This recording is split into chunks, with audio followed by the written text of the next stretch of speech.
The other day in one of my Facebook groups, a woman had posted, "I feel so stupid. How could I have stayed with this toxic person for so long?" Well, I think we all think that at some point when we've been in toxic relationships, like, how did I get fooled into this? But the thing is, it's not your fault. You were targeted. You were targeted by somebody that's manipulative. They're controlling. They've had lots of practice over the years, in relationships with other people, starting with friendships as a child. So, narcissist, other personality disorders, they don't really comprehend how emotions work. And so they learn by watching other people. And, they can be somewhere on the spectrum of, highly narcissistic to, on the lower end of the spectrum, but still have some of the traits of narcissism.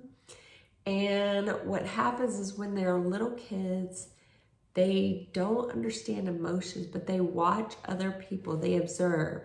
So they observe their friends on the playground, how they make other friends. They do it by acting joyful when they see their friends. They get attention by crying. It's really kind of sad, but narcissistic people, other toxic personalities, learn by watching others. They don't actually feel those emotions inside of them. They watch other people. So by the time they get to you later in their adulthood, they've had lots of practice showing these false emotions to family members, friends, even romantic partners. They've learned that if they tell a story from their childhood that sounds really sad or difficult, they can get more attention, more affection from others. And so they come across in the beginning as this person that needs some understanding and love.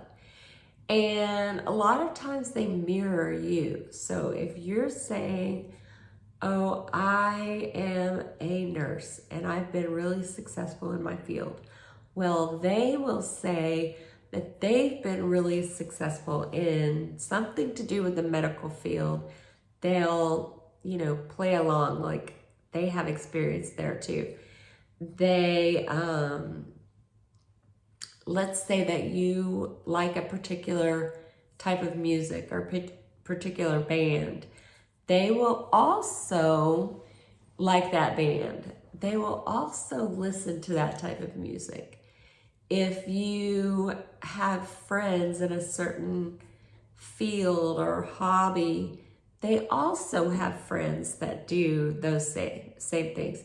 Now, they don't really, or maybe they do, but they exaggerate it.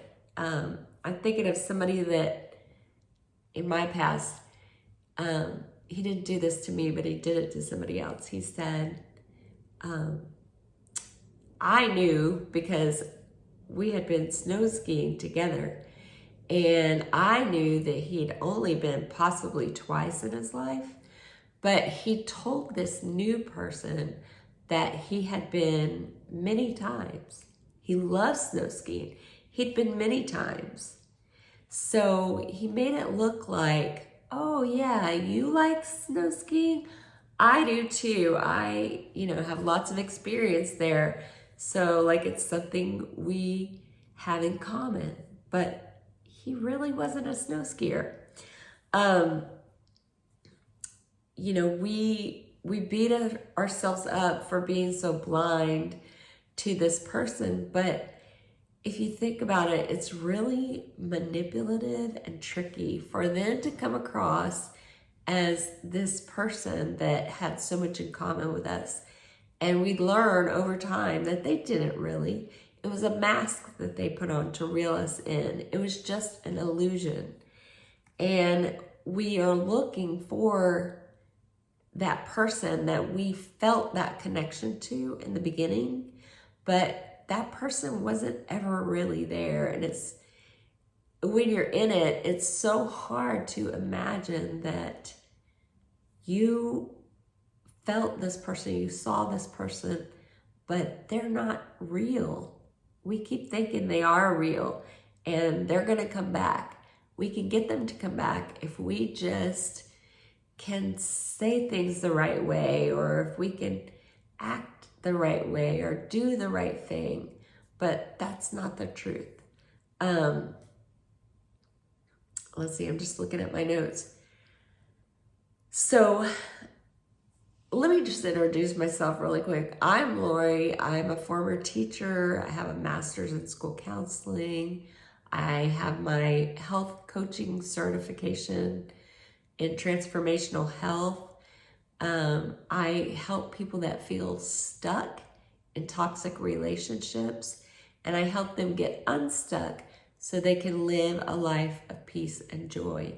And if your relationship can work and you can fix a few things here and there, and your partner can fix a few things here and there, I can help you figure out what that is.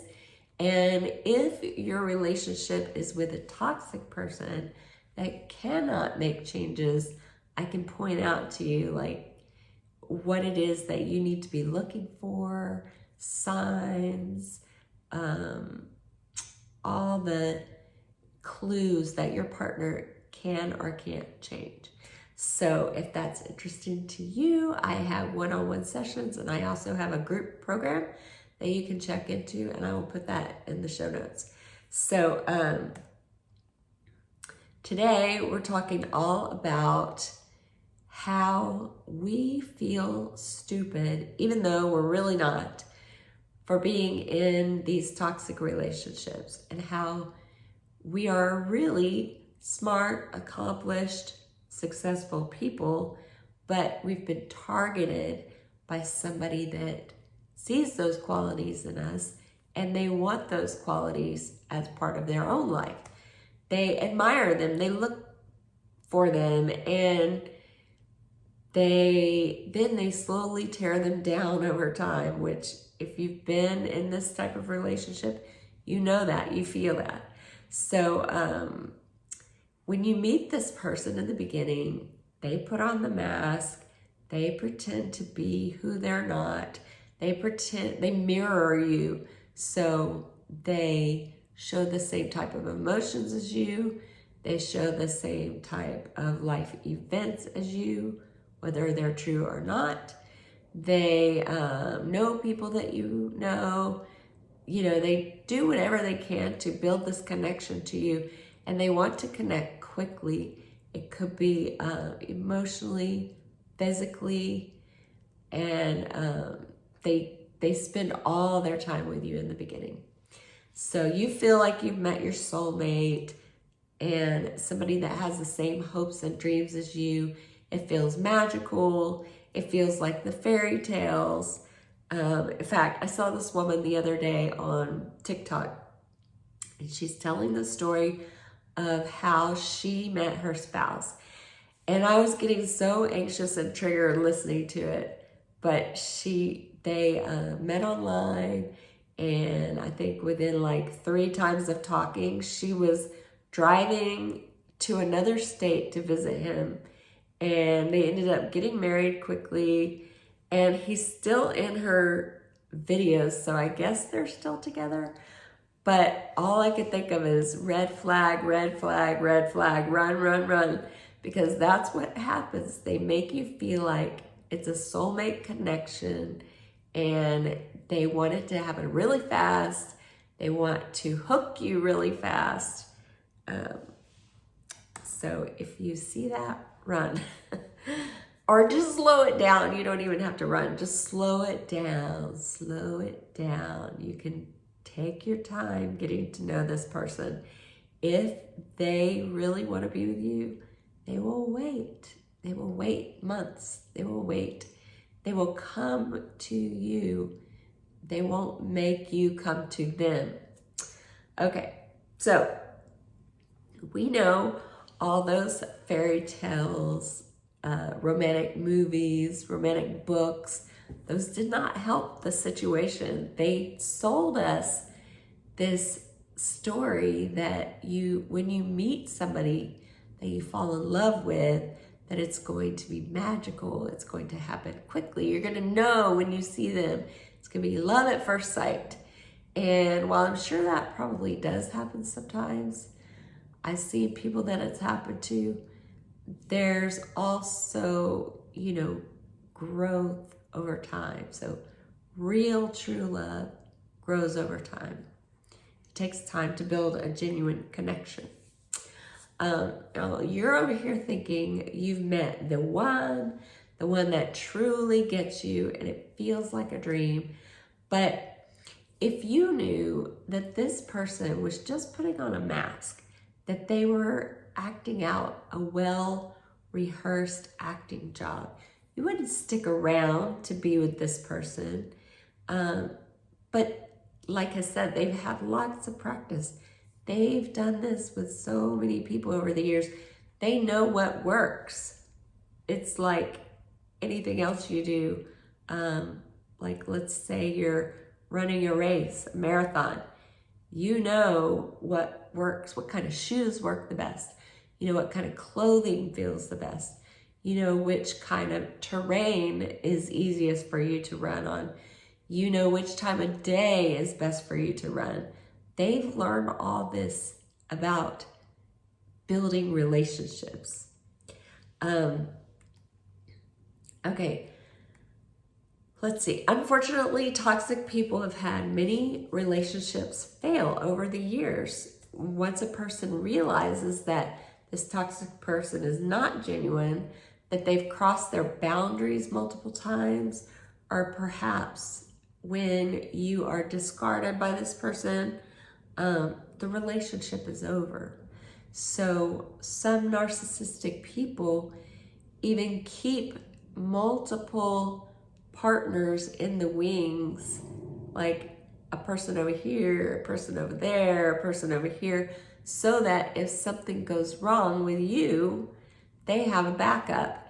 And I'll tell you a story about how this happened to me. I had dated somebody back years ago when I was younger, and he was very narcissistic, very grandiose, cheated on me multiple times, and we eventually broke up, and I learned not to look for that grandiose style. But anyways, years later down the line, he connected with me on Facebook, and I sell essential oils. So he bought some essential oils from me, and I debated whether to answer or not, but I did because I thought, oh well, I can sell him oils. That won't hurt me any. But he kept reaching. Sorry, we had to take a barking break. Had somebody come to the door. But as I was saying, this guy that I had dated years ago, he kept contacting me periodically, and I was friends with him on Facebook, so I would just check his profile, I got curious to see what was going on. Why is he contacting me now? And what I noticed was he would have this girlfriend that he was so in love with, and he would talk about all the wonderful things about this person. And then I would notice that when he would contact me, that this person was not in his Facebook feed anymore. So obviously he had broken up with this person. So there were several of them over a few years period of time. And I noticed he would all of a sudden reach out and say hello to me. I didn't engage, and eventually I blocked him, but I just thought it was kind of funny because I knew his game. I knew that he was a narcissistic type person. So, as I was saying, you're not stupid. In fact, researcher and former psychotherapist Sandra L. Brown did a study out of Purdue University, and they studied 600 women that were in toxic relationships. They had sought out help for their toxic relationships. And they did a personality study on all these women, and they found that they were very successful in their careers, many of them doctors, nurses, therapists, teachers, and other high-level career women. But they were all loyal, they were all high achievers, they were all highly competent fixers who believed that people could change for the better. And I know that's how I was, or, I still am that way to some degree. But, I believed that marriage is forever. I believed that you can fix things, that you don't give up on people. I worked really hard on fixing myself and making myself healthy. So I assumed that other people felt the same way. And obviously they do not. So Brown believed that these women in her study were targeted because of these admirable qualities that they brought to the relationship. They could provide that toxic person with the attention, the admiration, even the affluent lifestyle that they were looking for because they had really great careers.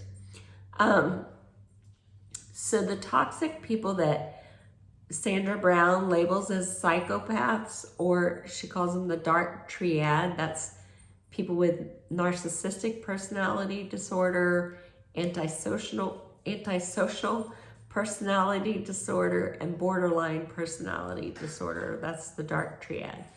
And she wrote about these traits in Women Who Love Psychopaths. It's her book. I'll put it in the show notes. She says that these people are difficult to identify. I don't know why I'm having trouble talking today. They're difficult to identify even by experts because so many of their traits overlap. And if you're like me, I've read all of these traits. In fact, when I was working on my master's in school counseling, we studied personality disorders. And, I remember thinking about a particular ex and thinking, I think he's a narcissist. But, as you read through the traits, then you go, well, maybe he's antisocial, or maybe he's borderline. And it's really confusing because a lot of them overlap with, these different disorders and psychopathy. So even experts have trouble figuring out what diagnosis. And, I can't diagnose it anyways, so I can only look at what is healthy for me. And, these relationships are not healthy. So the fact that the people who attract toxic partners are competent, loyal, high achievers are what I have found in my clients and even some of my friends as well. The ones that I'm thinking of off the top of my head, they all had a college degree, some of them even higher level degrees. They were successful in their careers. They have lots of friends and they're doing really well in life until they meet this toxic person, and this person kind of starts to tear them down and cause drama in their life, which causes stress. And who can be really healthy or strong in a relationship like that? But I'm sure I'm thinking about myself. I have a higher level degree. I worked as a teacher. I kept my career for all, 27 years. So I would say I was highly competent in my job. I did struggle at times with the toxic people in my lives that were making my work life difficult because I was stressed at home. And then, if you've seen some of my videos, I had a toxic boss at one point that was making life hell at work. I had hell at home, and I still held it together, but barely.